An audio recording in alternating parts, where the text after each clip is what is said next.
L'homme de péché, appelé aussi fils de la perdition de 2 Thessaloniciens 2, 1, 12, est l'Antéchrist qui apparaîtra sur la scène mondiale au début du jour du Seigneur.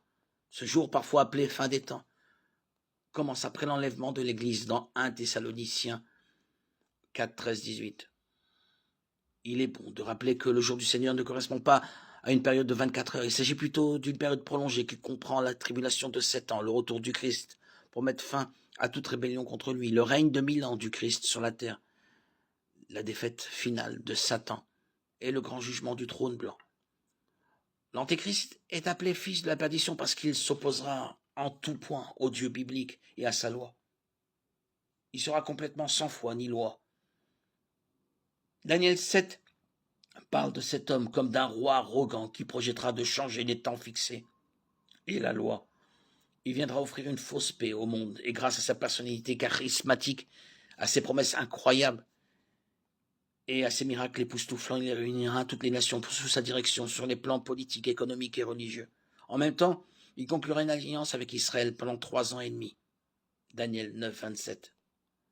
Au milieu des 7 années, l'homme d'iniquité rompra son alliance avec Israël, mettra fin à leur sacrifice. Daniel 9, 27, et entrera dans le temple pour s'ériger en Dieu, exiger d'être adoré. 2 Thessaloniciens 2, 4. C'est l'abomination qui cause la désolation dont Jésus a parlé dans Marc 13, 14. Satan agit par l'intermédiaire de l'Antéchrist, car Satan lui-même n'est pas capable de s'incarner. En possédant et en contrôlant l'Antéchrist, Satan est adoré dans le temple où le Dieu biblique doit être adoré. Il n'est pas étonnant que l'Antéchrist soit appelé le fils de la perdition.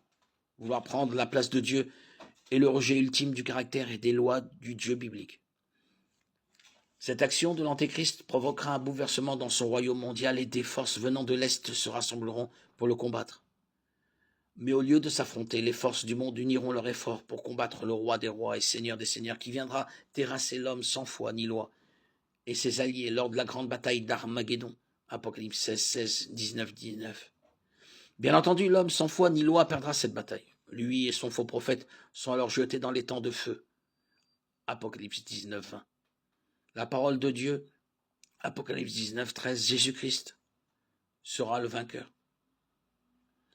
Une observation rapide des événements de notre monde aujourd'hui montre que l'anarchie est en augmentation. Cette anarchie continuera et se développera. 2 Timothée 3, 13.